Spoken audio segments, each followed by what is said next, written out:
Hi ಎಲ್ರಿಗೂ ನಮಸ್ಕಾರ. ಹಳ್ಳಿ ಬದುಕು ಚಾನಲ್ಗೆ ಸ್ವಾಗತ. ನಾನು ಪದ್ಮ. ನಾನಿವತ್ತು ಒಂದು ಮೀಶೋ ಪ್ರಾಡಕ್ಟ್ ಬಗ್ಗೆ ರಿವ್ಯೂ ಮಾಡ್ತಾ ಇದ್ದೀನಿ, ಸೋಲಾರ್ ಲೈಟ್ಸ್ ಬಗ್ಗೆ. ಇದು 2-3 ಮಂತ್ಸಿಂದ ನಾನು ಯೂಸ್ ಮಾಡ್ತಾ ಇದ್ದೀನಿ. ಪ್ರಾಡಕ್ಟ್ ತುಂಬ ಚೆನ್ನಾಗಿದೆ, ಡ್ಯೂರಬಿಲಿಟಿ ಎಲ್ಲ, ಮತ್ತು ಅಫೋರ್ಡೆಬಲ್ ಕೂಡ. ಯಾರು ಬೇಕಾದರೂ ಪರ್ಚೇಸ್ ಮಾಡೋವಂಥ ರೇಟ್ಸಿಗೆ ಇದು ಸಿಗುತ್ತೆ. ಸೊ ಹಾಗಾಗಿ ಇದ್ರ ಬಗ್ಗೆ ಒಂದು ಹಾನೆಸ್ಟ್ ರಿವ್ಯೂ ಮಾಡ್ತಾ ಇದ್ದೀನಿ. ಇದು ಯಾವುದೇ ಪೇಯ್ಡ್ ಪ್ರಮೋಷನ್ ಅಲ್ಲ. ಅಟ್ಲೀಸ್ಟ್ ಗಾರ್ಡನ್ಗೆ ನಾನು ಈ ಸೋಲಾರ್ ಲೈಟ್ಸ್ನ ಯೂಸ್ ಮಾಡ್ಕೊಳ್ಳಿ ಅಂತ ರೆಕಮೆಂಡ್ ಮಾಡ್ತೀನಿ. ಬಿಕಾಸ್ ತುಂಬ ರಿಸೋರ್ಸ್ನ ನಾವು ಅನ್ನೋಯಿಂಗ್ಲಿ ವೇಸ್ಟ್ ಮಾಡ್ತಾ ಇರ್ತೀವಿ ಮನೆಗಳಲ್ಲಿ.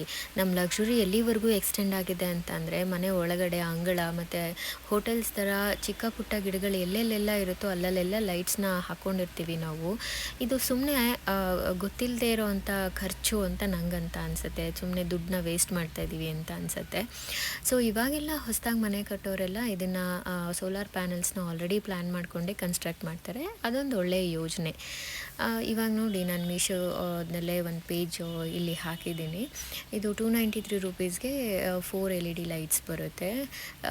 ತುಂಬ ಚೆನ್ನಾಗಿದೆ ಈ ಡೆಕ್ ಲೈಟ್ಸು. ಔಟ್ಡೋರ್ ಆಗಿರೋದ್ರಿಂದ ನಾವು ಎಲ್ಲೆಲ್ಲಿ ಬೇಕು ಅಲ್ಲಲ್ಲಿ ನಾವು ಇದನ್ನು ಯೂಸ್ ಮಾಡ್ಬೋದು.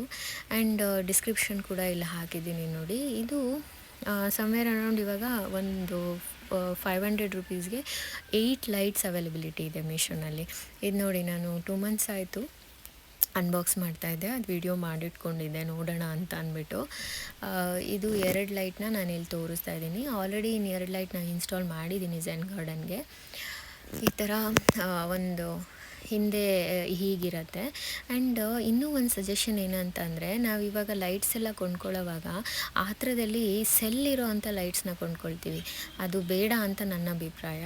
ನೋಡಿ, ಈ ಥರ 2 ಸೈಡೆಡ್ ಗಮ್ ಇದೆ. 2 ಸೈಡೆಡ್ ಗಮ್ ಇರೋದ್ರಿಂದ ಇಟ್ಸ್ ಈಸಿ. ಈ ಥರ ಸ್ಕ್ರೂ ಕೂಡ ಕೊಟ್ಟಿರ್ತಾರೆ. ಸ್ಕ್ರೂ ಅಷ್ಟೊಂದು ಡ್ಯೂರಬಿಲಿಟಿ ಇಲ್ಲ ಇದು, but gum is very nice. ತುಂಬ ಒಂದು 3 ಮಂತ್ಸ್ ಆಗಿರೋದ್ರಿಂದ ಗಮ್ ಏನೂ ಹೋಗಿಲ್ಲ, ಚೆನ್ನಾಗೇ ಯೂಸ್ ಆಗ್ತಾಯಿದೆ. ಆ್ಯಂಡ್ ಮಳೆಗಾಲ ಆಗಿರೋದ್ರಿಂದ ಇಲ್ಲಿ ಮಲೆನಾಡಲ್ಲೆಲ್ಲ ತುಂಬ ಮಳೆ ಇರುತ್ತೆ, ಎಲ್ರಿಗೂ ಗೊತ್ತಿರೋ ಹಾಗೆ. ಆದ್ರೂ ಈ ಗಮ್ ಚೆನ್ನಾಗೇ ಇದೆ, ಏನೂ ಆಗಿಲ್ಲ ಔಟ್ಡೋರ್ ಆಗಿದ್ರೂ.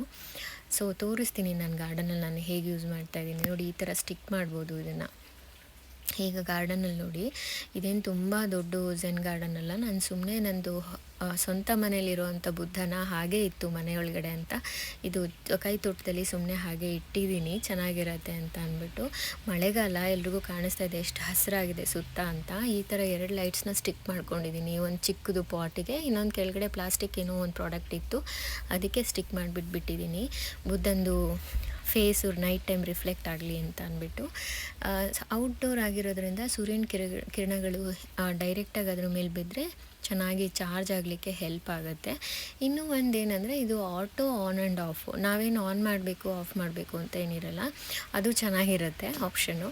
ಆ್ಯಂಡ್ ನೋಡಿ, ಇದು ಮಳೆಗಾಲದಲ್ಲಿ ರಾತ್ರಿ ಹೊತ್ತು ಇಷ್ಟೊಂದು ಬೆಳಕು ಇದೆ, ಇಷ್ಟು ಚಾರ್ಜ್ ಆಗಿದೆ ಲೈಟ್ಸು. ಸೊ ಎಷ್ಟು ಚೆನ್ನಾಗಿದೆ ಅಂತ ನೋಡಿ, ಎಷ್ಟು ಚೆನ್ನಾಗಿದೆ ಗಾರ್ಡನಲ್ಲಿ. ಇಷ್ಟು ಸಾಕು ಎಲ್ಲ ಗಾರ್ಡನ್ಗೆ ಲೈಟ್ ಇದ್ದರೆ. ಆ್ಯಂಡ್ ಇಟ್ಸ್ ಎಲಿಗೆಂಟಾಗೂ ಕಾಣಿಸುತ್ತೆ ಈ ಥರ ಲೈಟ್ಸ್ ಇದ್ದರೆ ಅಲ್ವಾ. ಸೊ ನಾವು ಸುಮ್ಮನೆ ಎಲೆಕ್ಟ್ರಿಸಿಟಿನ ನಾವೇನು ಗಾರ್ಡನಲ್ಲಿ ರಾತ್ರಿ ಹೊತ್ತು ಕೂತ್ಕೊಂಡು ಟೈಮ್ ಸ್ಪೆಂಡ್ ಮಾಡೋದಿಲ್ಲ. ಸೊ ಈ ಥರ ಲೈಟ್ಸ್ ಇದ್ದರೆ ಸಾಕು ಅನ್ನೋದು ನನ್ನ ಅಭಿಪ್ರಾಯ, ಎಷ್ಟೊಂದು ಎಲೆಕ್ಟ್ರಿಸಿಟಿ ವೇಸ್ಟ್ ಮಾಡೋದಕ್ಕಿಂತ. ಸೊ ನಿಮ್ಗೆ ಇಷ್ಟ ಆಯಿತು ಅಂತ ಅನಿಸುತ್ತೆ. Thanks for watching. If you like, please like and subscribe. Thank you.